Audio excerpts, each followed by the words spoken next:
Thank you. So thanks very much for having me.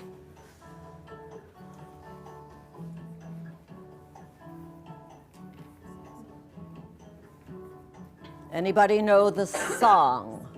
Raise your hands. Sing along.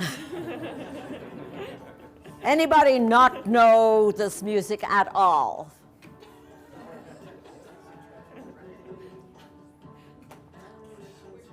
Okay.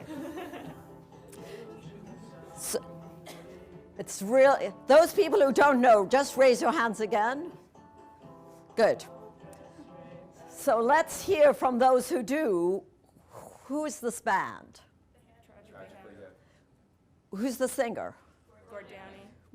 What's special about the band, the song? Why is the connection? Canadian, yes. So Canadian, so when I play this music, this is my traditional opening music. In the US or anywhere else, people look at me like I have three heads. And you can, for those of you who can see, I talk about to break code for inclusion. We live in a very coded world. And when we understand the code, it makes sense, right? So for those of you who understand the Gord Downie code, what happened to him? Come on, quick. He died of cancer. He died of cancer. What did he do before he died? Of a brain tumor, right? He went on tour. He went on a final tour. Now, many bands go on final tours, but they're not final tours, right? So in this case, it was a final tour when he was really ill. And the final concert of the final tour in a university town. Anybody go to Queens in this room? Yay, Queens, right? Code. Schools are coded. My school is the best school, right? If you went to Queens. If you went to Queens, yeah. So I want you to think about this when we talk about this topic. What kinds of positive bias do we have to our school, our communities? What did he do at the end of that concert, Gord Downie? Come on, quick. We only have 90 minutes. Anybody remember what he did at the end of that concert? When he could barely stand. Yeah. I think he made a statement to the Prime Minister. He made a, thank you. You get the first T-shirt. So at the end of that concert, when he could barely stand, how many of you watched that concert? So, you know, when I'm outside of Canada, I talk about nationally televised. And it's a big deal in this country. And he was really only known in this country in English Canada. So I want you also to think about regional biases. So when I talk about Gord Downie in Quebec, it's only the Anglophones who would even know about him. So he could barely stand. And what he did was he challenged the Prime Minister, again, of that generation, to do what? To think more about reconciliation.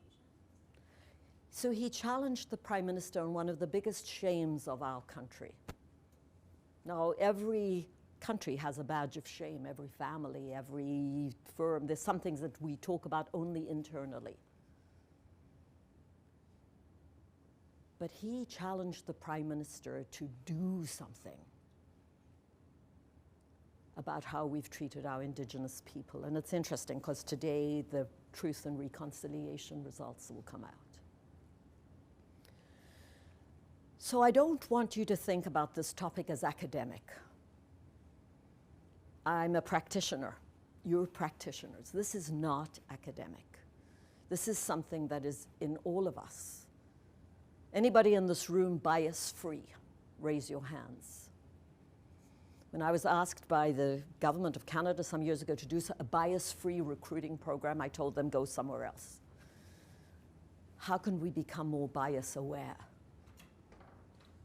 And it's not only that we have biases, it's what do we do with them, right? But why I point out to the Gord Downie, Justin Trudeau is that unless we do something, nothing will change. So if you look around this room, does this room reflect a current law firm graduation? Just look around the room. So I was telling some people here, I have not only my experience as a practitioner in this field, but I have a family full of lawyers. So I know law firm code, right? My son is a recruiter for his firm in the US as a partner, right?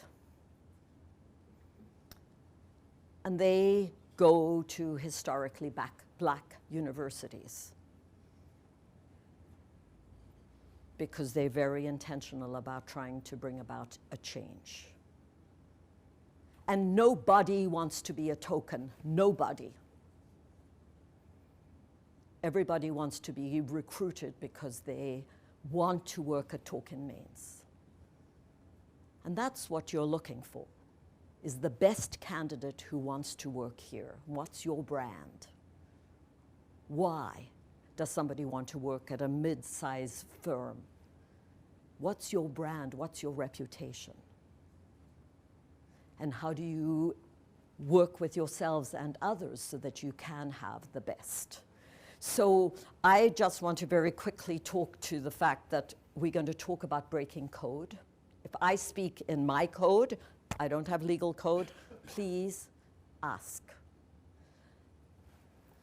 I also like to point out that when I do this work in Asia, the room fills from the front. So don't get too comfortable in your seats because I'm going to have you moving.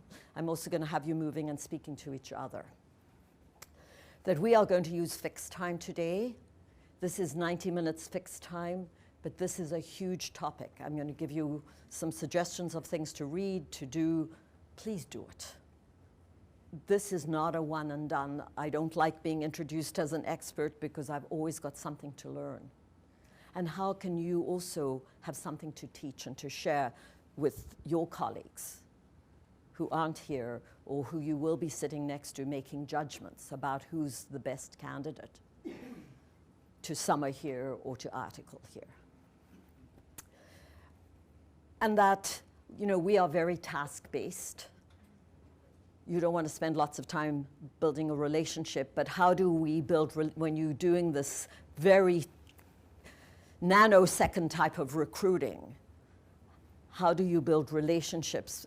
Because also, you know, bias is triggered by stress. The timelines in the recruiting process are very stressful. So they're stressful for you and they're stressful for the candidate. And I'd also like you to think about empathy. Not sympathy, but just empathy. For some of you, it wasn't that long ago when you were sitting on the other side of the table. And for some of you, it was a longer time ago. But the more you can be empathetic and build relationships in this very short time frame, even if the person doesn't get the job here, the opportunity here, you want them to feel that they had a good experience with you. Now, I need at least a head nod to tell me that you are alive and listening to me. I mean, it's your brand too, right? You want everybody, regardless of whether they get the opportunity or not, to say, I had a good opportunity. I had a good experience with Torkin Mains. At least that they might even refer some work to you. I'd also like to give a quick definition of culture. So we know that culture is dynamic, not static. I mean, the conversation this morning was about what happened last night, right? So all of a sudden, basketball has become integral to the Canadian culture. For 24 years, it wasn't. So when you think about culture and conversation, what is the culture of this firm? And culture is what is expected, reinforced, and rewarded. So think about that. What do we expect? What types of behavior do we expect? What do we reinforce, and what do we reward? And that, you know, the student of today is different from the student of 10 years ago, of 20 years ago. And that's been the same forever. But the big difference of the student of now, of the 2019, 2020, is social media. And any posting can be very, very detrimental to your brand. And we also know, and I'm old enough to know, that there is no brand too big to fail. And each one of you carries the brand. And that's a big responsibility. So how do you live your brand? How do you live the culture of inclusion, the culture of what you believe is the best for your firm? So you will be getting your credited hours. I'm going to welcome you in all the languages I can fit on that slide. What do you look for when you see a slide like that? Your own language. Can anybody, I'd like a show of hands, anybody in this room who speaks a language other than English at home? Right up, please. Stand up, stand up, stand up. Quickly. Can you tell us what language you speak at home? I speak Punjabi and Hindi. Punjabi. German. Polish. Serbian. Korean. Okay, I want everybody, oh, somebody else? I beg your pardon? Italian. About Farsi. Okay, and I would like the rest of us to give these people a hand. Thank you. You can sit down. So whatever I do, I'm going to ask you why. So why are we acknowledging this other language? Why? It's acknowledging diversity. Acknowledging, what else? For those of us who are sitting, who speak English all the time. It's impressive that anyone has to speak more than one language. So it's impressive. It's also another level of complexity. So I want you to think about, you know, I have the privilege, and those of us who are sitting, the privilege of operating in our first language at all times. And no matter how bilingual or trilingual you are, it is another level of complexity. So at the end of a day, I often have a bursting headache. And I've been speaking in my first language all the time on calls. How many of you have interviewed someone who might have apologized for their English?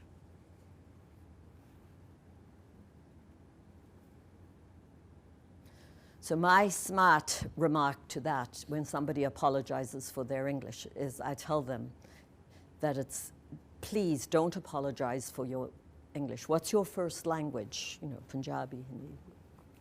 It's a whole, your English is much, much better than my Korean. And what does it do? Immediately, it de-stresses. But that second, third, whatever language shows an agility and a brain. Also, your customers, your clients, are not all mother tongue English speakers in this country. You know, I have a son, this hotshot lawyer son, whose main interest in life is sports. And yesterday, he tells me he only reads sports stuff other than law because he's got too much law stuff to read. So yesterday, he sends me an article on how fantastic Toronto is because of its diversity, and how well the team is doing because of its diversity, and the fans because of the diversity, because they've come together to do something well. So this is, you know, how do we leverage diversity for inclusion? But nobody wants to be a token. So when somebody speaks another language, that is an asset, not a lie. When you think about asset bases of people who are coming to work here, what are their assets? Because you want assets, right? So I would like you to picture, I'm going to do a quick experiment with you. Focus there. You ready? Go.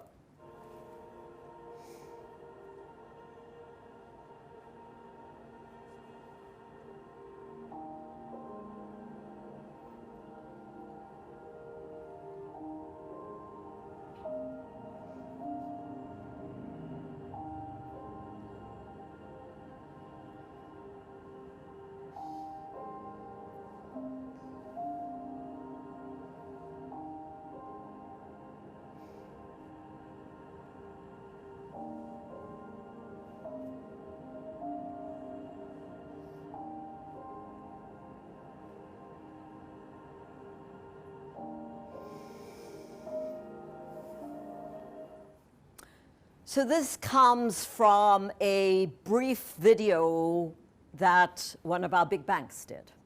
One of the best client engagements I ever had was working with RBC on this video. So you know that our banks do a very good job. 8 presidents across the country, 4 men, 4 women. They are determined to reflect the population. Why are our banks so engaged in both diversity and inclusion? It's good for business. It's good. We only have 4 or 5, depending on how you count them, right? And they want everybody's money. So they are very competitive and very intentional. And so they talk now about speak up for inclusion. It takes intentionality for us to uncover our biases. Our biases start with us. Some biases are taught, some biases are caught. And how do we manage the biases that we were taught from an early age? So we need to do some self-reflection. This starts with us. So my name's Laraine Kaminsky. I'm a Canadian by choice, not by birth. And I wonder if you can guess where I'm from. And if you know, you're not allowed to say. Okay.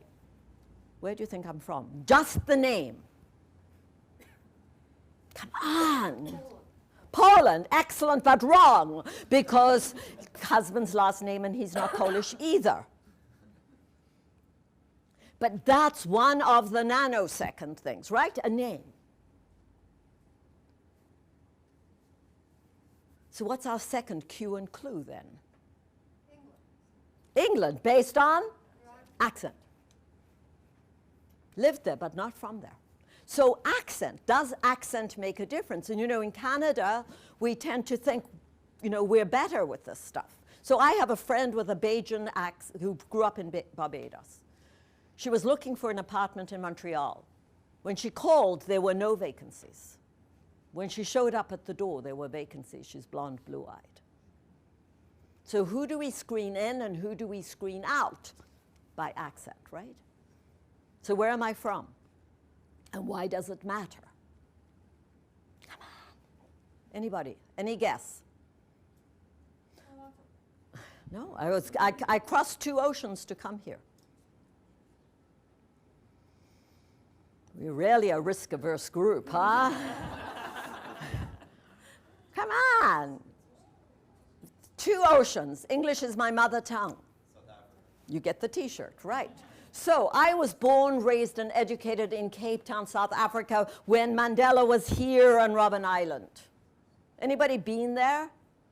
Nice, huh? I now live in the 2nd coldest capital city in the world, in a country not known for climate or taxes. You know, when I tell people that you get in the fridge in the wintertime to get warm in Ottawa, they think I'm kidding. But you know I'm not kidding. But you know, why do people come here? Everybody stand up, quickly. Everybody. If you yourselves were not born in this country, please sit. If you weren't born here, sit. Okay, now I want you to look around, okay? If either of your parents, and I'm sitting, if either of your parents were not born here, sit, please. Look. First generation, right? Any of your grandparents not born here, please sit. Your grandparents not born in this country, okay? Look around. And any of your great-grandparents not born in this country. Please sit. Okay. Thank you. And why did I do that? Somebody once said to see who the real, you can sit, everybody can sit. People say to see who the real Canadians are. No, it's old stock. As we sat down, we think about the journey a parent or a grandparent took, right? That's not the same when I do this work in India or China or anywhere. But our parents, or us, you know, why did they come here to this frozen climate here? For what reason? Better life. For whom? Children. Children, Most yeah. likely For the first generation, it's always tougher. Second generation. And how many of the kids who you interview are first generation, second generation? And what a tough time.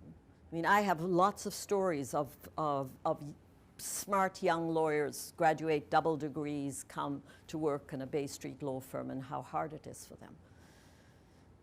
Because they don't have the invisible privilege that my kids would have.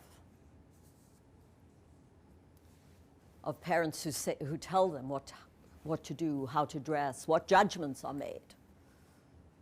So what were you taught is what I'm trying to say, because first we need to get our own recognizing our own biases. And what were the early messages? So, you know, this is where I grew up, where there were white beaches. But I am white. Any of you know Trevor Noah? Who does? Never heard of Trevor Noah? Okay, so I'll break code. Trevor Noah, a late-night comedian, born in South Africa, recently wrote a book called Born a Crime. Why was born a crime? Black mother, white father. So on a subtitle to his book is he spelled apartheid like that. The correct spelling is H-E-I-D. Separateness. So I came here because I grew up with legislated exclusion. So think about what were the early messages you got and how do they play out in this changing world that you have here. So I have mixed race grandchildren here, Toronto, the great diverse city. And their mother is often mistaken for the little girl's nanny. So this stuff happens here. It's what do we do? What are you doing? Who are you screening in and who are you screening out? And why? And what makes us uncomfortable? And maybe I'm saying things that make you uncomfortable, but this, you know, we're way too comfortable with the too comfortable. Even walking in here, you two guys sat together because you both come from Western, right? We walk in a safe room. We walk in a safe room. Just think about it. You walk in, you sit down next to the person who you know the best or you feel most comfortable with. That's normal, right? But how do we get outside? Yes, nobody wants to sit next to Jeff. Yeah. I think it's the other way around. Okay, so as you can tell, we have lots we can talk about. But what I'm trying to, it's interesting because there was a professional service firm that in the US that brought together all their minorities and women students into a room, 400. And the CEO of this big firm, one of the big four firms, and his leadership teams gave everybody a sheet of paper with a big BS on it. And said, anytime the leadership says anything that you disagree with, just pick up your BS. And the first statement of the day was that we are a meritocracy. Sound familiar? We are a meritocracy. And we believe that everybody in this firm has equal opportunity to make it to the partnership. And guess what? 400 BSs went up. And the CEO said, what? We think we look like this. But in fact, we're like that. And they landed up, I can tell you, we did all kinds of work with that firm where people had to understand themselves better. So, before I give you your handouts, which are sitting at the back there, why didn't we give you the handouts to start off with? Absolutely, you'd be going ahead. I would like each one of you to find somebody whom you know the least in the room, preferably of the opposite gender. When the women are used up, find another man. Very quickly, 2 minutes. I want you to have a quick discussion about what, and then not yet, just wait 1 minute. Just a second, okay, and I have this bell. Just 1 minute. I want you, once you've found your partner, person who you know the least in the room, preferably of the opposite gender, have a quick conversation about what you would really like me to cover to make this worthwhile for you by 10:30. Go.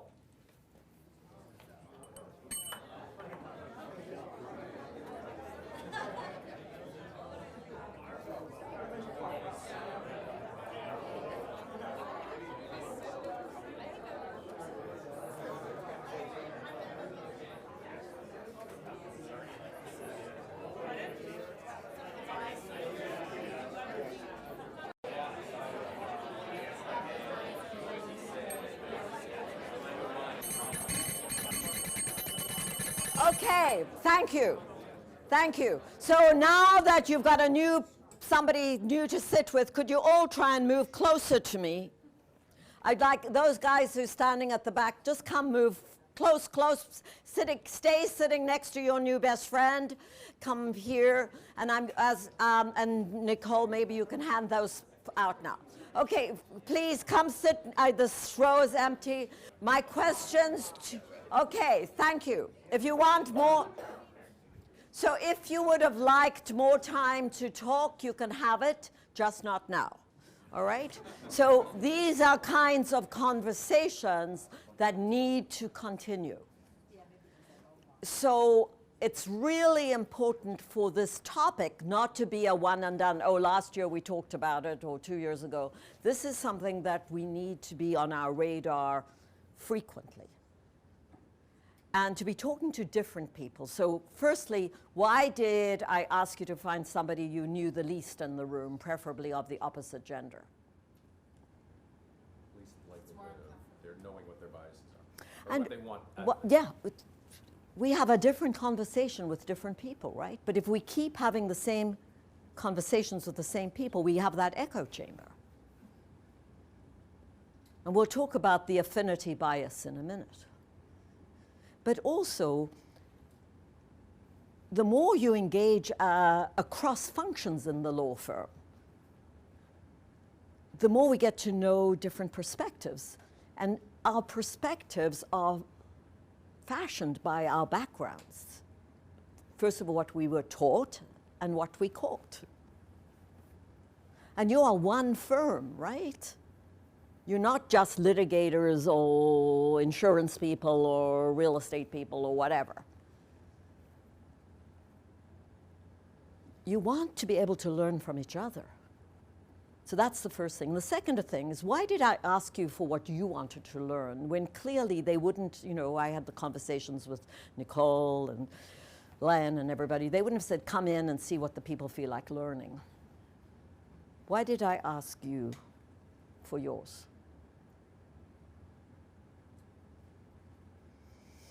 Forces people to articulate the issues. Forces you, look, first of all, you were voluntold to be here. Right? So many of you probably came in, I'm just assuming, if based on my past experience, where people came in, I'm here because I have to, I'm getting the credits or whatever it is. They've got other better things to be doing right now. So I wanted to engage you. And it's this, I want you to think about when you're recruiting people, you want to engage them. You want to be authentic. Otherwise, their first experience is one of rote. This is just a process. The Torkin mains people aren't really interested. I wanted to engage you in my field, in my world of work. So let's just see and hear from you what some of the things were that you wanted to learn before I tell you what I was going to do. So Loretta, so I'm just going to do this, and I can also just tell you that generally speaking, a firm will easily fill up a page.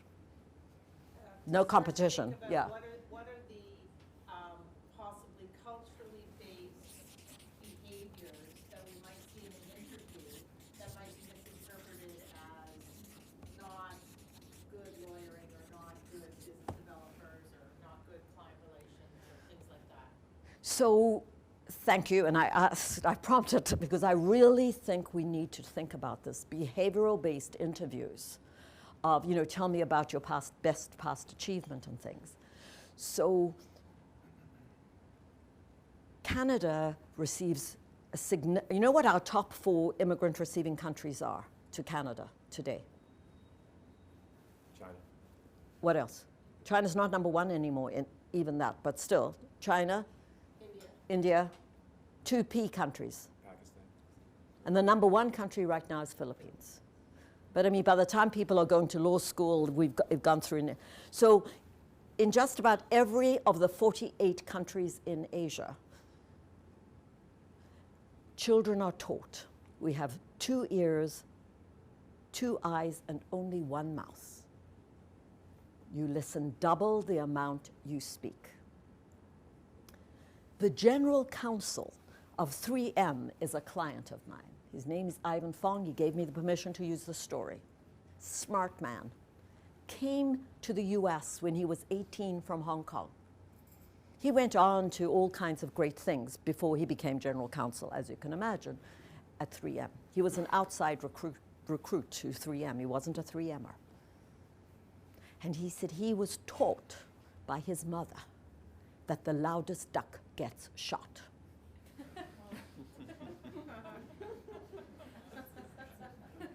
And he said he's had to unlearn that, but he still very often thinks about when somebody speaks aloud a lot at a meeting, he thinks, where is that duck going to get shot? What did I teach my children? Squeaky wheel. It's the squeaky wheel that gets the oil. Not right, not wrong, just different. So when somebody looks down and speaks quietly and has a hard time expressing that, this young woman that I was coaching, I mean, this, did fabulously academically, was working on Bay Street here.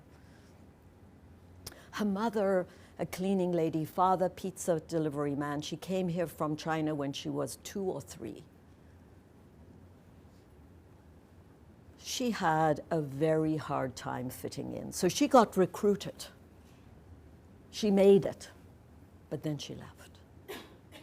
Because the conversation amongst her the other associates, her suit came from Kmart because her mother took all her money. Because there's also a Chinese expression that says, when I am a young man, I will carry you on my back. But when I am an old man, you will carry me on yours. There is a huge, huge cultural expectation of family responsibility. So I will work 2 jobs, 3 jobs. Think about families who come and work hard so that their children can graduate and come and work here. Again, not right, not wrong, just different. My son delivered newspapers, rolled bagels, packed groceries. He was not on my back. I am not on his. That's why I still work. But different, and that's those cultural things. The more we can understand behavior. Okay, let's get some more. And the eye contact. How many of us were raised, look at me? Who was raised, don't you look at a person who's older or in a higher position? The eyes are the seat of the soul. Our indigenous people also. Brazen, bold. So even sometimes, people have had to unlearn that and look away quite quickly. Because you're in a higher position. Status, hierarchy. We believe we're flat. We are not flat. Look at the levels in a law firm. Gazillion levels between the associate and this type of partner and that type of partner and management committee. And who's close to God? Jeff, and nobody wants to sit next to him. So there you go. So it's important for us to acknowledge hierarchy and how it's stressful. Okay, let's get a couple more and then we'll move on. Yes, Check our affinity bias. to check your affinity bias. So the affinity bias, which we will take a deeper dive into, is what I call the mini-me bias. I have an affinity to people who remind me of me. And that's hard, and so we can be quite intentional about that. Why do I feel an affinity? You're then a good fit. Okay, another one. You talked a lot. What else would you like on this chart? Yep. So there's two. The first is to understand how unconscious or unconscious bias can be to the point where we don't even recognize that we have one. Great. So oftentimes people say, if it's unconscious, how do I know? So when it comes up to bite you, right? And also, it's these mind bugs that we have. Yep. And then another thing I think is, I think we can get to a point where we recognize it's a problem, but what are some practical ways that, whether it's individually or collectively, we can, try to solve this? Yeah. So it's practical, about how do we mitigate those biases once they have become conscious. Okay. So at this point, Nicole, if you could hand out, we have a handout with a resource list and all of that, but I really didn't want you to have it. I wanted you to pay attention to me.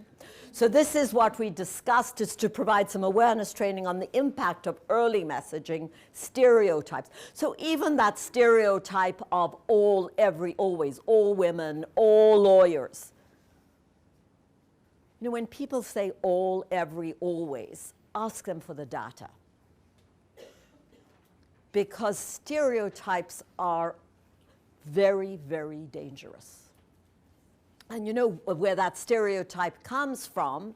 It comes from the early days of linotype, and how hard it was to change the lettering. Now we just do delete, right? But we have a lot of stereotypes in our brains. And the unconscious bias and micro inequities. You know what the micro inequity, have you done any work on the difference between a micro and a macro inequity? And there's a guy called Steve Young. You could write that down. Steve Young, he's written a book. It comes out of work at MIT. The micro inequities are the small inequities. Many times we are smart enough not to do the macro inequities. The micro is, it's the rolling of the eyes and the sighing and the, playing with your phone or just a minute. Those are the micro inequity, Just, to pay attention to that. Do we give everybody the same opportunities, even in the interviewing process? To recognize and understand the impact of unconscious bias in the workplace and legal sector with a focus on student recruitment for today, and to address the challenges and opportunities of inclusive recruiting, interviewing, and hiring. So it's a challenge because it's such a process, but what are our opportunities to really have our minds open to giving every candidate who wants to work here that mindset of a clear mind, and to share some strategies. So what you learn, teach. Some of you have been doing this for longer than others. It's a good idea, if we had an aha or something where you used the affinity bias and it backfired, to share that. This whole notion of one firm, you want to have the best experience for yourselves and for the candidates who want to work here. So in terms of who would you hire, so there was recently a study that talked about biases in dogs. And you look at those dogs and very quickly we make assumptions, right? The bulldog, the poodle. Who would you hire? So now I'm going to ask you, you've all got a flip chart in front of you, a clipboard. I'm going to show you 8 pictures, and I'm going to ask you to rank these people on warmth, trust, and competency. Okay, you ready? So out of 5, so the 5 is the highest. So this is how we'll go. I'll show you a picture. you'll rank warmth, trust, competency, right? And then I'll move on. So as soon as you've done your ranking warmth, trust, competency, I want you to look at me, okay? So I'll move to the next picture. And don't complain when I move on very quickly, because in fact that's what our brain does, is we make judgments in terms of warmth, trust, competency very quickly. You ready? Yes? Okay, so here's the first person. Would you hire her? Warmth, trust, competency. Now, people go to law school older also. Warmth, trust, competency. Ready? Next person. Warmth, trust, competency. 1 to 5.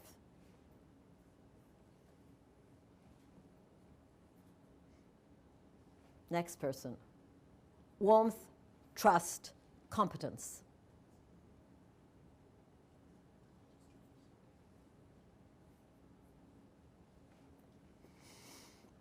Next one. Warmth, trust, competence.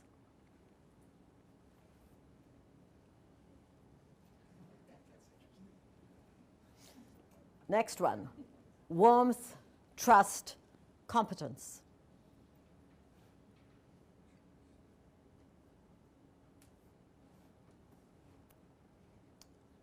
Warmth, trust, competence.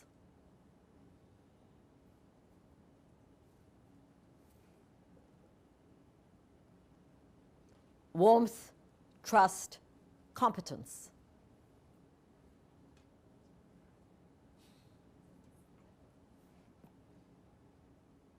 Last one. Warmth, trust, competence.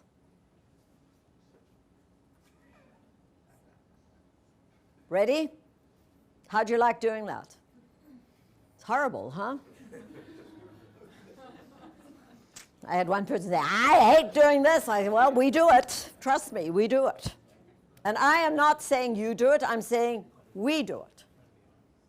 This is not about you or me. This is about us. Okay, so these were the 8 people. Like I showed you the 8 dogs, right? So anybody recognize any of these people? Okay, who'd you recognize? Rosie Abella and the Prime Minister of New Zealand. I can't remember her name. Jacinta Ardern. Did anybody else recognize her? Okay, so did you give her a high ranking? You gave her 5 for competence. So it's interesting because many of these people that we selected, and I'm going to show you who they are in a minute, have been criticized for various reasons publicly. Some were trusted and are not trustworthy at all. You want to see who they are? Okay, so we have Rosie Abella. You knew. So she's got a pretty trustworthy, people have often said she looks too old, she's got too much jewelry on. He is Africa's youngest billionaire. You have him as very competent. Anybody recognized her? So she is Donna May, unpronounceable last name, but she's the first Inuk cardiac surgeon in Canada. Very competent. I've heard her speak. Who gave him a high ranking? No, I didn't trust him. I didn't trust him. People say, well, he has a nice smile. Okay, so she was the first black woman to compete in the Summer and Winter Games representing Canada. Elizabeth Holmes. She looks, how many of you ranked her high? So you know who she is, huh? She's the woman who who was the CEO of Theranos, the company that she raised gazillion dollars from very smart people. And she was totally fraudulent. Totally fraudulent. But again, it's this first impression piece. So she fooled many people. She really fooled very many smart people. She was a total, if you want to read that book. So I'm also encouraging you to think, because we don't have time to take a deep dive, but think about, so read her book, read how she conned many people. So, you know, what do we do when we make these judgments? Anybody recognize him? He always wears that hat. So on Friday night, I told some of you I went to hear Barack Obama being interviewed in Ottawa. It was Toby Lutke who actually was the interviewer. So he came to Canada about 15 years ago from Germany. He speaks with a very marked German accent, and he wears that hat. He wore that hat on the podium the other evening. How do we assess people? Because they come in with a hat on, you know. JDS Feitel, Joseph Strauss, also wore a hat like that, or a beret. He was an Orthodox Jew. So oftentimes, Joseph Strauss wore a funny hat like that, but he wore it for religious reasons. Toby Lutke wears it for his own reasons. Panache, right? And you know, the big question before the talk on Friday night with Obama was, would he wear his hat? And he did. What goes on in our head when people come in with a hat to an interview? He's very smart and very successful. You'd like that company as a client, right? And then Jacinda Ardern, I have an affinity bias too, so I put that up. Because when she was the first sitting woman prime minister in New Zealand who was pregnant,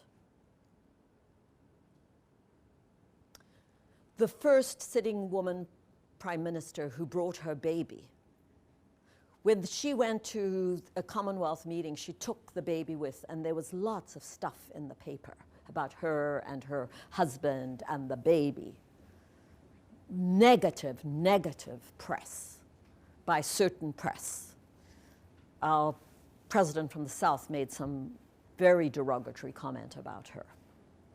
And then, in January of this year, most people didn't, I would often show that, but now people recognize her. Why? Yeah. So you cannot separate world affairs. So you need to know what's going on in the world too. We don't live in a vacuum. And how she stood up and changed legislation in that country within weeks.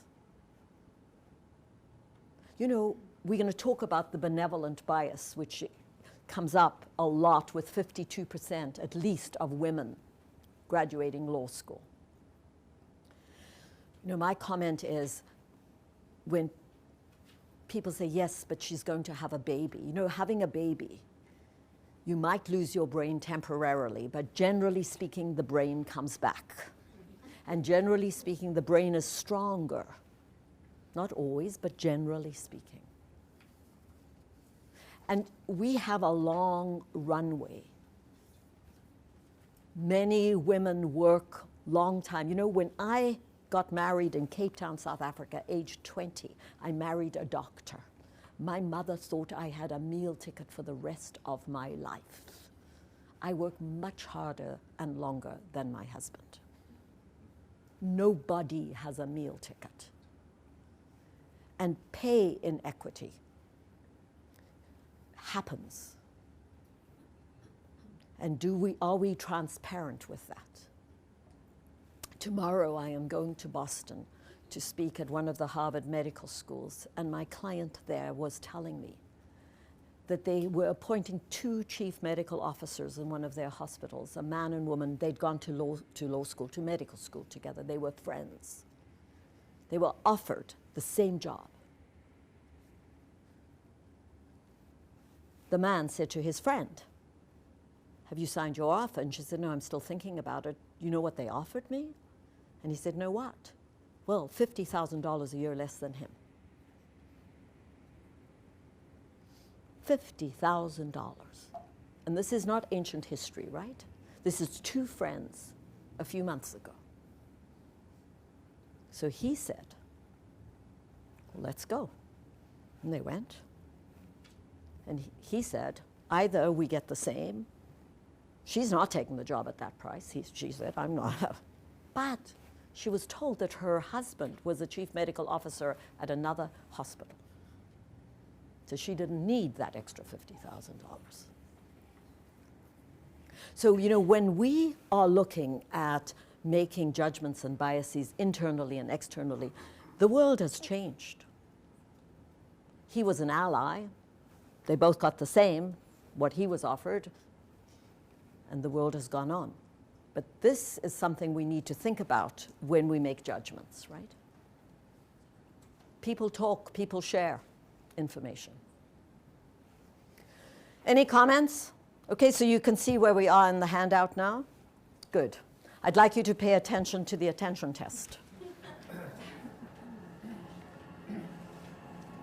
To test just how much attention the attention-stealing design of the new Skoda Fabia actually steals, we left one parked on this ordinary road in West London.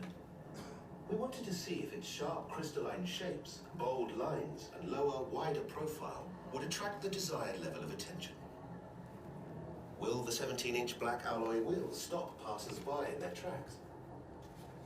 Will the angular headlights attract the attention of other road users? Will a crowd gather to check out its fresh, sporty look? Well, not quite. But did the attention-stealing design distract you from noticing that the entire street has been changing right before your very eyes? Don't believe us? Have another look. Did you spot the van changing to a taxi? How about the scooter changing to a pair of bicycles? Or the lady holding a pig? Let alone the fact that the entire street is now completely different. Didn't think so. So there we have it. Proof that the new Skoda Fabia is truly attention-stealing. So what happened there? We were distracted. You were distracted by what? To what you were told to look at. So does that remind you of anything in student recruiting? What are you looking for? What do you miss sometimes when you are focusing on one or two competencies? Do we see the bigger picture? Do you know, have any of you seen that video with the two basketball teams and the gorilla walking? Yeah. So why can't I show that? We've all seen it. You've all seen it and you know what to look for. So this is what are we looking for and what are we missing when we are only looking for certain things? What assets do the candidates have that maybe we don't see? How are we asking sometimes questions we want to get that we know the answers of? What do we miss? And oftentimes with academic pieces, right? So, you know, I've seen many organizations turn things on their heads. So I like telling personal stories because then I can't be criticized. So our daughter, we never thought she could finish high school. She was really not a very good student. But she was a very good relationship builder. And at one point, she worked for Coopers and Lybrand when it was still Legacy Coopers. They were looking for women, either science or arts students. She still had to go on and do her CA, and then she went to the US and do a CPA. She's a very good, she got the exams, but she's still really good people person. And they wanted more women in the leadership.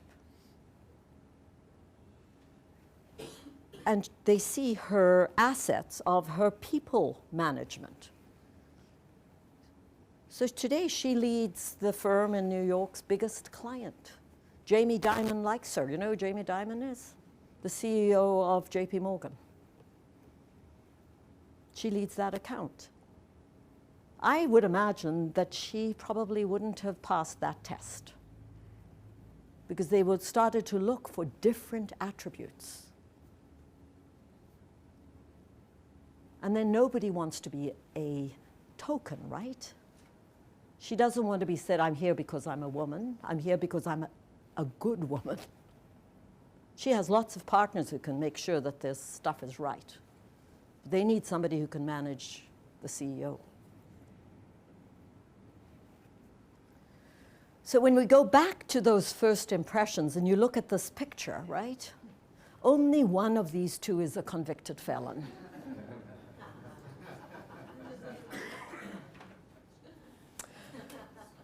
So in terms of the science of bias, how many of you have done the IAT, the implicit association test? Only one? Okay, I have a task for you. So the IAT, the implicit association test, is on the, I believe you've got a link to that. So at the back page of this handout, there's some recommended resources. The very top is the link to the IAT. I strongly encourage you to do it. Everybody who is doing recruiting. If you've got kids who are older than 18, I would encourage you to have them do it as well. You can choose black, white, you can choose American, Canadian, you can choose fat, thin, you can choose all kinds of men, women.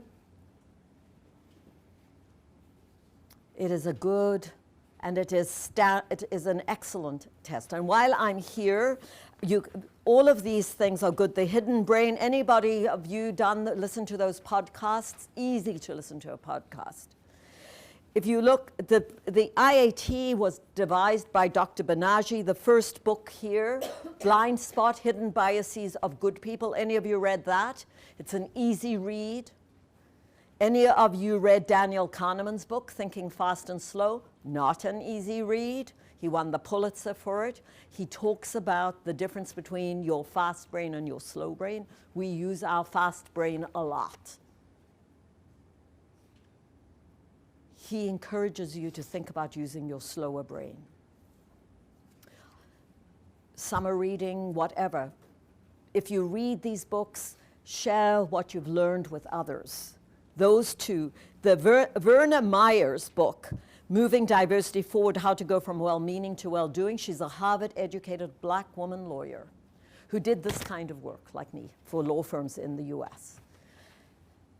Recently, she left her consultancy, and she's now the chief diversity officer at Netflix. But she talks about walking towards your biases, not away from, which is, counter to the affinity. And we have to learn how to walk away towards our biases rather than to walk towards them rather than. So I'll give you a personal example. So I was raised being afraid of young black men, right? Growing up in South Africa. I was taught cross the street when you see a young black man. Why? Dangerous, could hurt you. You know the whole narrative. We all have these narratives that go very fast in our brain. So that daughter lived in New York. And she had 3 little boys very fast. 1 and then twins. In New York, you can't take a taxi.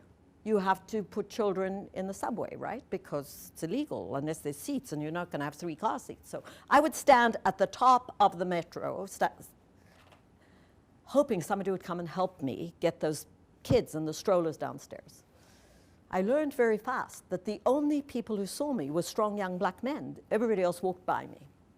So after a while, they'd come up and say, "Can I help you, ma'am?" And then we'd get down. So after a while, I'd stand expectantly waiting, looking. So I turned a negative bias into a positive one, right? Because my experience was positive. So sometimes we have to unlearn to relearn. And we'll talk about horns and halos. So I cannot teach you about the science of bias in this time, but you've already learned some, and I strongly encourage you to do some homework of your own. Because what I can tell you is that our brain gets 11 million bits of information at any one time. And when you think about all of that stuff that comes into our brain at any one time, but it can only process 40. So we screen out much, much more than we screen in, which is why when you go to a movie or you read a book or you ask the person who's been sitting beside you, they've seen or heard something differently. Why it's important to have a panel when you are recruiting, more than one person. And what happens is then, the conscious bias, a judgment, decision made, we know what our conscious biases are, right? So can you think of a conscious bias that you have? Anybody? People use the word like or say you know. Oh, you know. I can't stand. You know, yes. My conscious bias is smokers. So I'm hiring somebody, and as she walks in the room, I smell the smoke, my brain goes. Smoker. She's going to be outside. She's going to get sick. She's going to make everybody else sick. With a high level of absenteeism. She has not even sat down, and I have her out. But I can't say, go. I have to go through the process, right? I know where that bias comes from. I had an uncle, he died young, all this, that, and the other. I had to look at her resume. I had to see. She had fantastic references. I actually hired her. Worked for me for 6 years. Anybody who's going to work for a small company as if it were their own bookkeeper, fabulous office manager. So that's conscious. That's easier to deal with because we know where it comes from. But it's the unconscious piece, which is a quick and often inaccurate decision based on limited facts and our own life experience.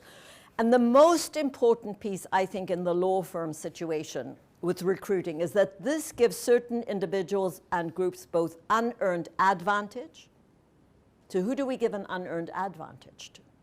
Often the affinity bias.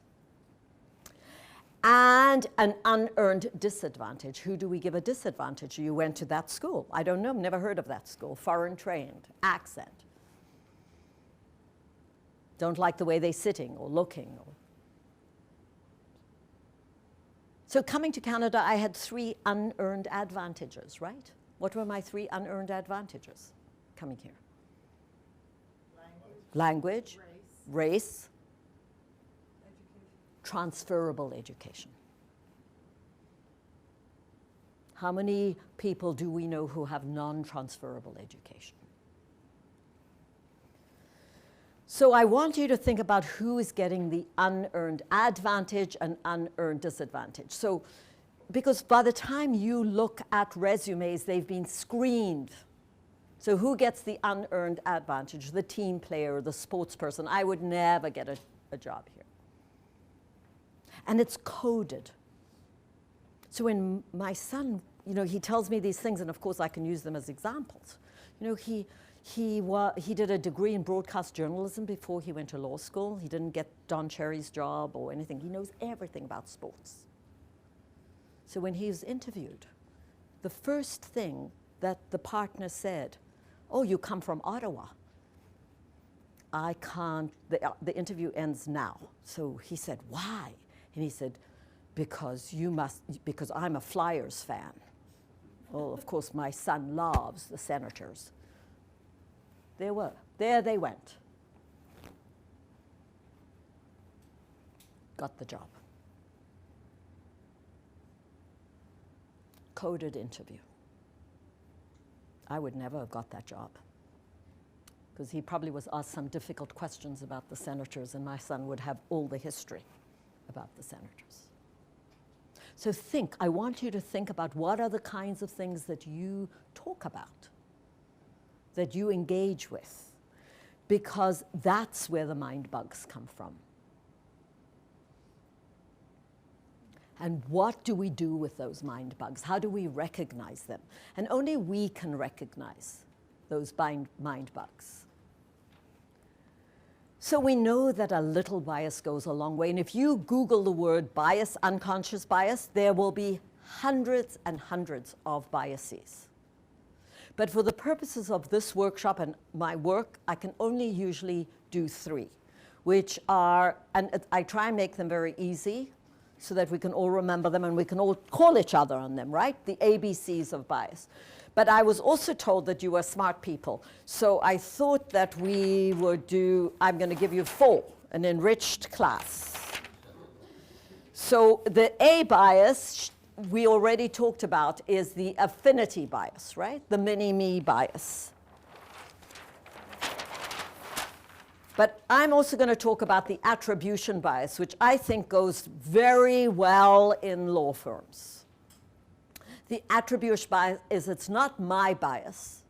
I'm attributing my bias to somebody else. Well, I don't think the client would like this person. Or you know, it's a tough team here. I don't know. This person seems too timid. So I'm attributing the timidity of my bias to the firm. And then I screen out. So these are 3, 4 that I think are really important. So the affinity bias is he reminds me of, and I think this candidate is the right fit. That fit is code for bias. What does fit mean? Who's a fit? A fit is somebody who knows about hockey, or a fit is a tough guy, or a fit is. What is a fit? Do shoes fit very well? Do we not wear them in sometimes, and then they fit us better? What does fit really mean? And that professional services firm, they were talking, that's what comes up a lot of the time, is fit. Who's a fit? Is everybody the same? And the B bias is the benevolent bias, and that is often used out of kindness, right? And very often, it is used for women. So that daughter, I told you she has 3 kids. There was an opportunity that required some travel, and she put up her hand electronically. Her mentor, great guy, he was fabulous to her, devout Catholic, 10 children. So an opportunity comes up, she electronically puts up her hand, and he immediately sends a note to her to say, but you have 3 children. She wrote back, but you have 10. So she's my daughter. But there'd be a lot of women who wouldn't say that. When you put up your hand, whatever your gender, you know you want to do it. You don't need anybody to be kind to you.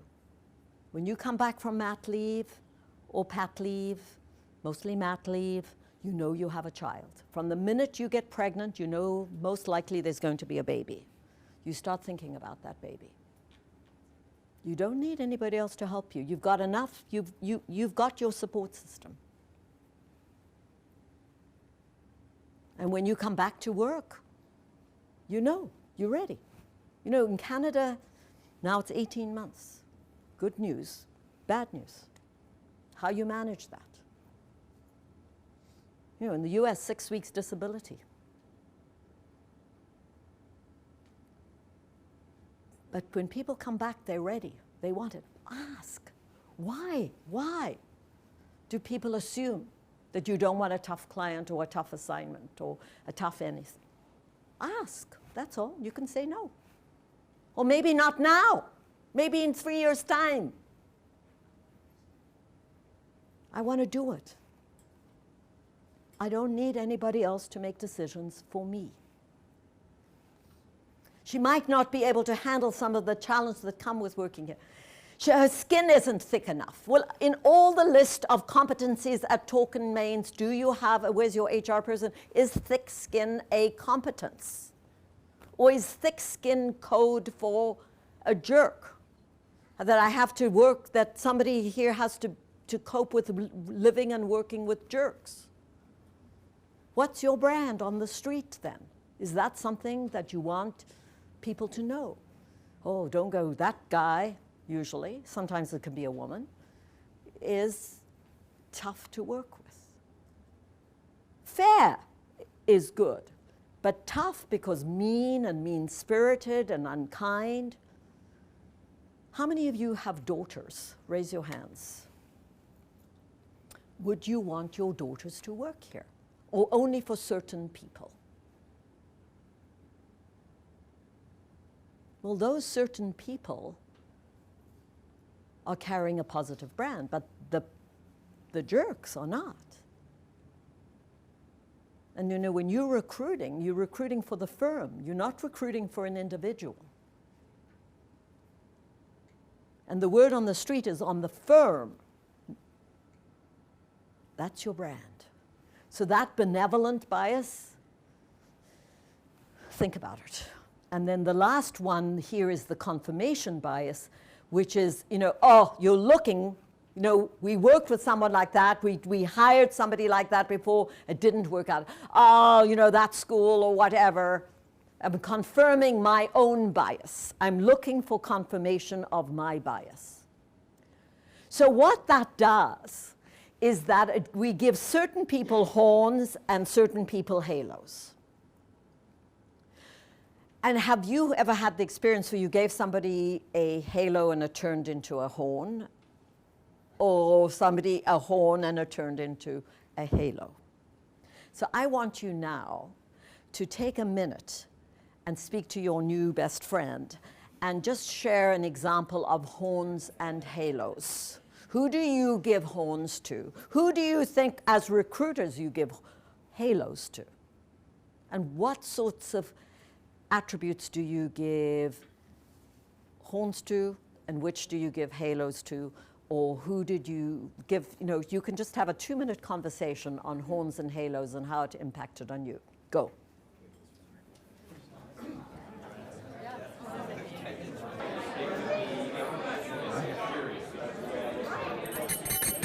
Okay, can we get some examples of horns and halos? Anybody want to talk about horns and halos? So this isn't so much in hiring, but with a student who had a demeanor of competency, right? Like she's on the ball, look you in the eye, I've got it, I understand, fed back the right words while taking the instructions. So, you know, yeah, this person's awesome. And then gave me the worst piece of shit work. And one of the other partners said, I will die on my sword before we hire that person. And she didn't get hired because she really was not very competent, but the aura of competency was there. Yeah. So it went from a halo to horns. Yes. Anybody else? Horns and halos or halos to horns? Any experiences? Who do you think you give halos to in the recruitment process? Yes. This may be controversial. But Good. I think that we give halos to people that tend to be, on the average, the better looking side of the scale. If somebody comes in and they are not good looking, I think that there's a tendency to screen them away. And there's been research that proves that. And you know that the third...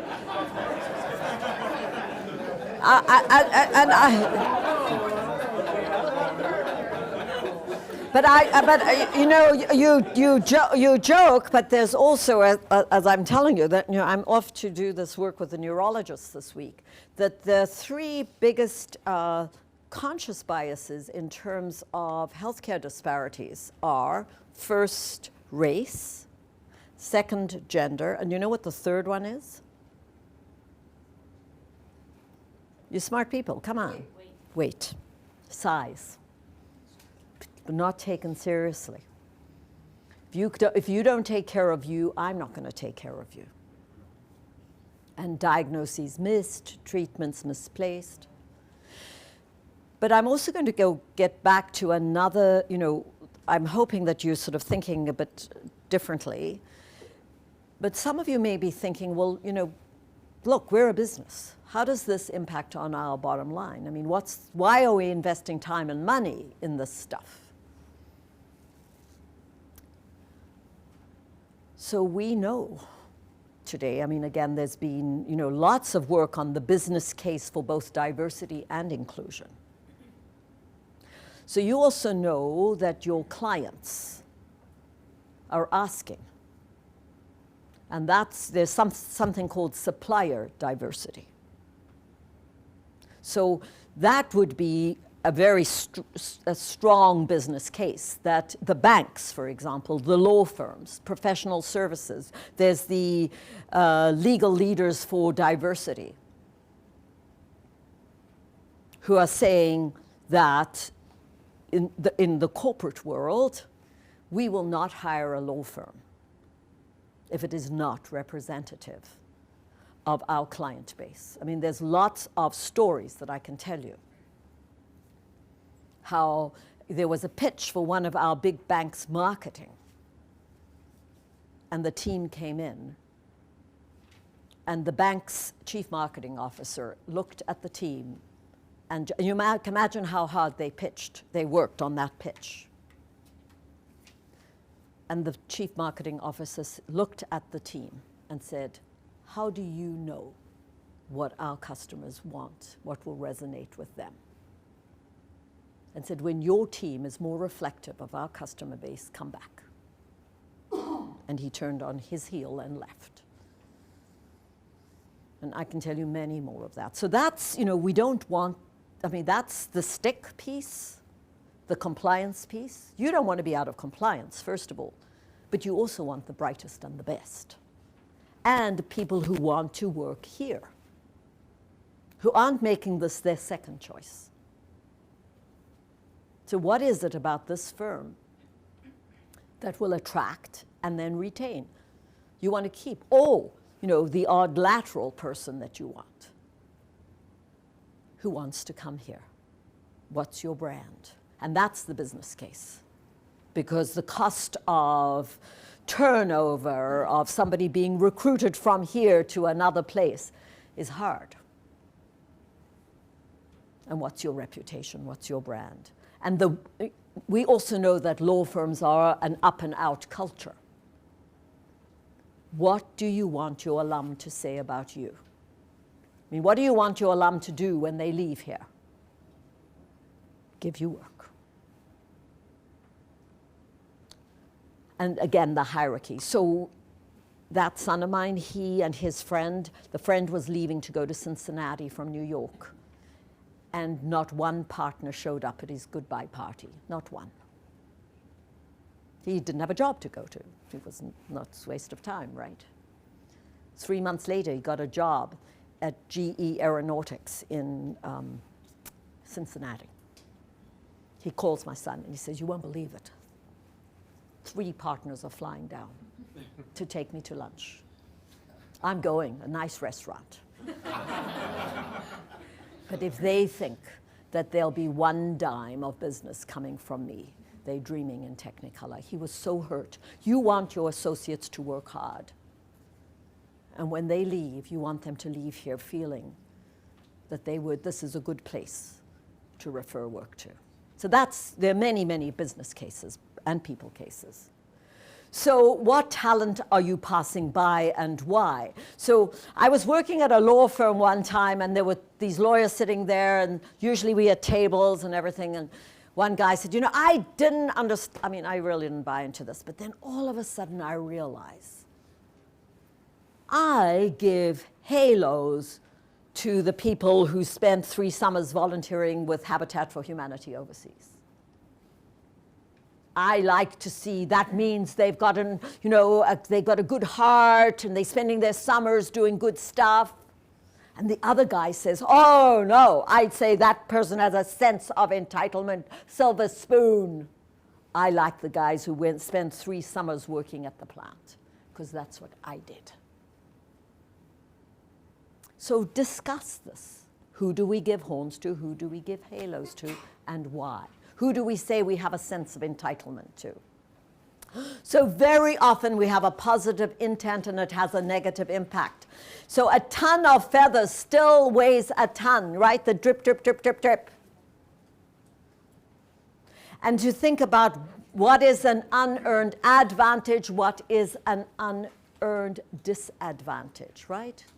What do we have? Have any of you read Peggy McIntosh's essay on white privilege? It applies here. There's all kinds of privilege. There's generational privilege. There's,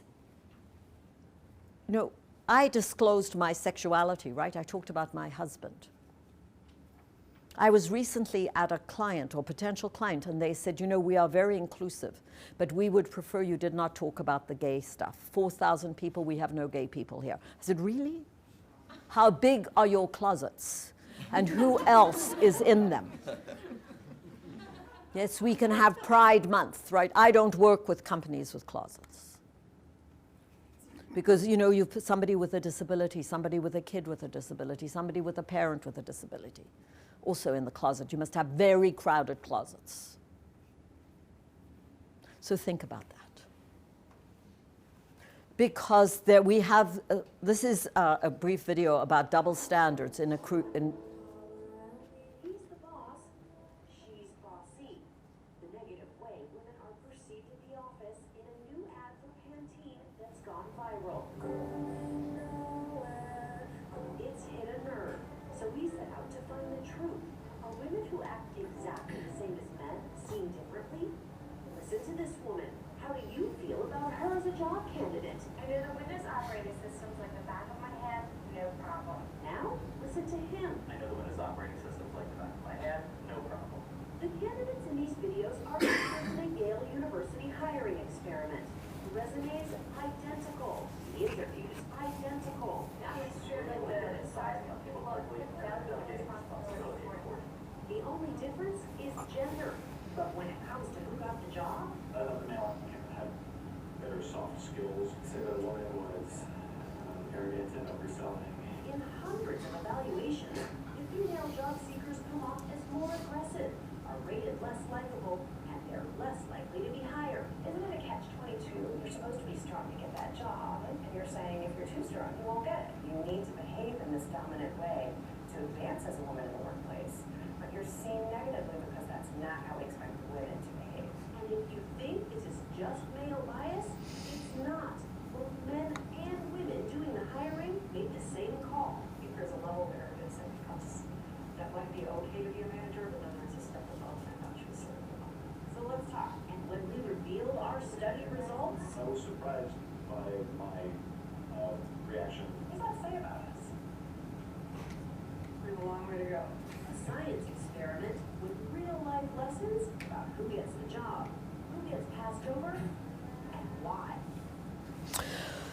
So there's lots of data that substantiates this.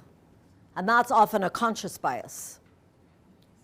And it's really important that you consider these factors when you are doing this recruiting.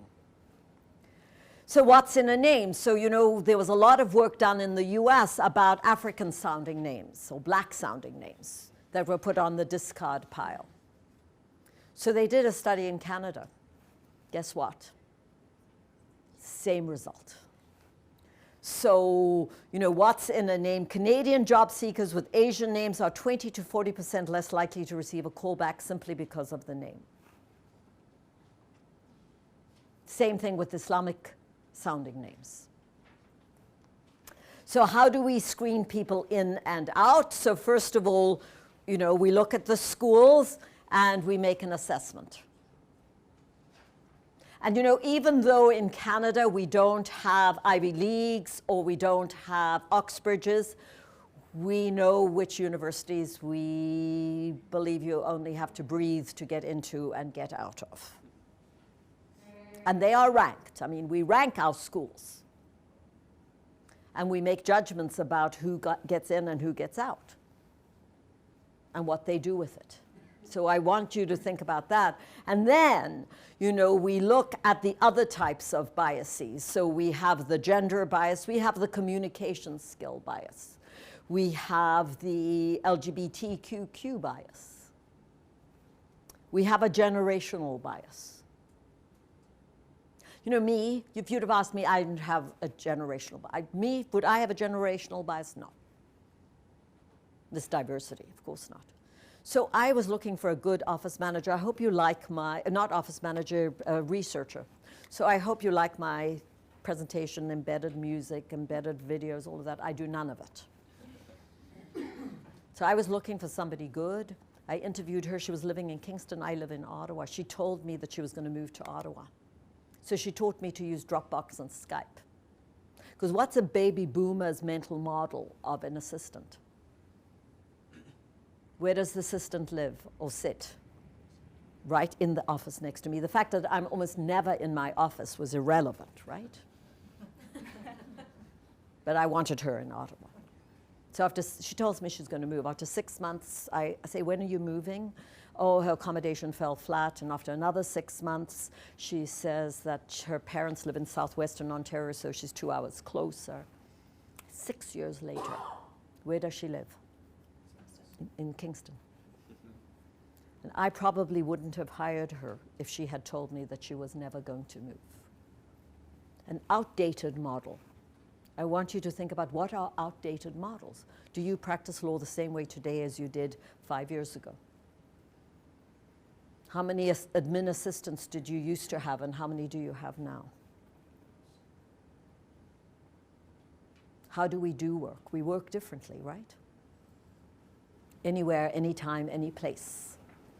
So we have that. We have a religion bias. It can be positive and it can be negative. But if I'd have come in here today with a hijab, you might have looked at me differently. How do we pay attention to calendars? What do we think about other religions? Who do we give horns to? Who do we give halos to? And then we have the ability disability. You know, I worked very closely with a blind guy.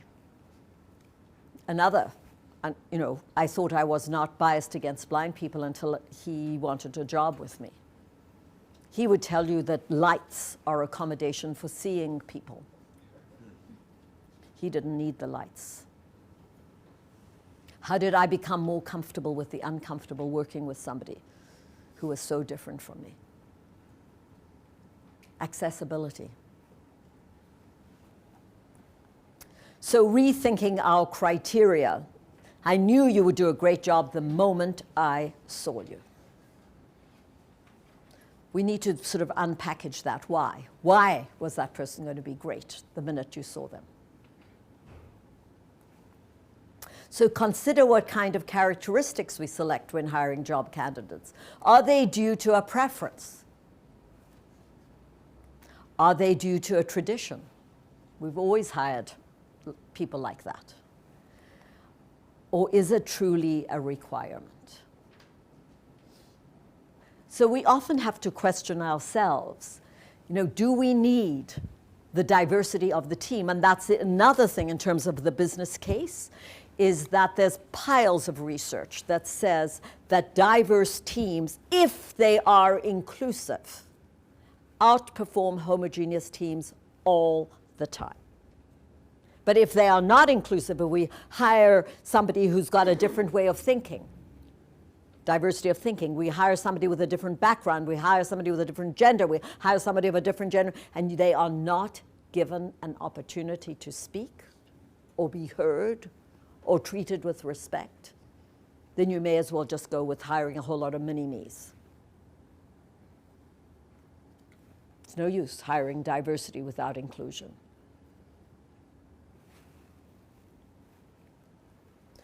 So this is an example of an interview that the National Film Board of Canada did.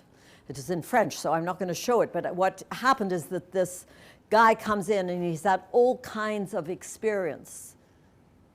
You know, prior learning, prior experience, working in many parts of the world, installing cell systems and whatever. And the interviewer thinks, you see the mind bubble of the interviewer making assumptions about, you know, working with cows and in fields. And as the guy leaves, he says, you know, when I was at Harvard, and the interviewer said, oh, you the person HR said I should interview. By that stage, it was too late. Damage done. So, you know, he was judged by his packaging, by his experience. He wasn't asked a question. There were just too many assumptions made. So question your assumptions, challenge your biases, question is it true? What evidence do I have? You're often evidence-based. What is your level of experience with this? What's the sample? Is it true? Am I being logical? How would it be different about my experience if this was not true? Where's this thought attitude getting me? And are there any exceptions to the rule? So I'm done in 2 minutes. So our role is to interrupt and mitigate bias. Firstly, to put a flashlight on the bias. And secondly, to put a mirror up to ourselves. Because it's only us that can really do it. And that it is a long road. It is not a straight road, and it is a curvy road. And there's one thing is for sure, lots of stuff is not predictable in these very unpredictable VUCA times. You all know about VUCA times, what that's code for? VUCA, V-U-C-A? Yes, no? So VUCA is volatile. Are we living in volatile times? Are they unpredictable? Are they challenging or complex? And are they ambiguous? We're living through VUCA times. So we just need to stay the course and help each other to build and maintain our brand. So I'm hoping that you, as a result of today, there will some things that you will start doing more as individuals and as recruiters, which is not your main job, but a part of your job. And then the organization. What can you start doing? What can you do more of? What can you do less of? And what will you stop doing? So I encourage you to do the IAT, to do that reading, to speak about it, to challenge yourselves and each other,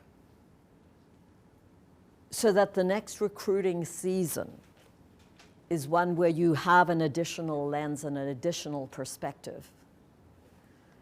Because the time is always right to do what is right. And it is now exactly time over, so I'm going to finish by saying thank you, but I'm also going to have some embedded music there with another experiment. So do you know the violin experiment? Yes, okay, so she's smart there. Okay, so this violinist is Joshua Bell. Anybody heard of Joshua Bell? Yeah. So Joshua Bell is one of the world's finest violinists. He plays on a $3.8 million Stradivarius. When he announces a concert, it is always sold out. Tickets over $100 each. So the University of Chicago did a study with him where he played in the Kennedy Center in DC, let's say Wednesday night, on his Strad, in his tux. Thursday morning, he went down to the Metro in baseball hat and jeans. He set up his Strad case, dressed as a street musician, and played the same music. He played for an hour and a half. They videoed it. He made $37 in an hour and a half. And they also had a video of parents pulling their children away from the street musician. You can see it. He's even written a book now about it. But why I finish with Joshua Bell is, what talent are you walking by based on their packaging? So I'm happy to stay and answer questions, but I know that your legal time is up. And I thank you very much for inviting me, and I hope this was helpful. So thank you.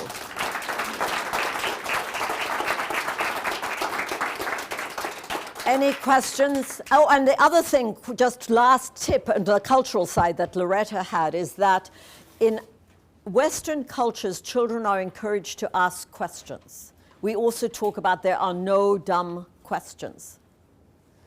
But in traditional cultures, only smart people ask questions.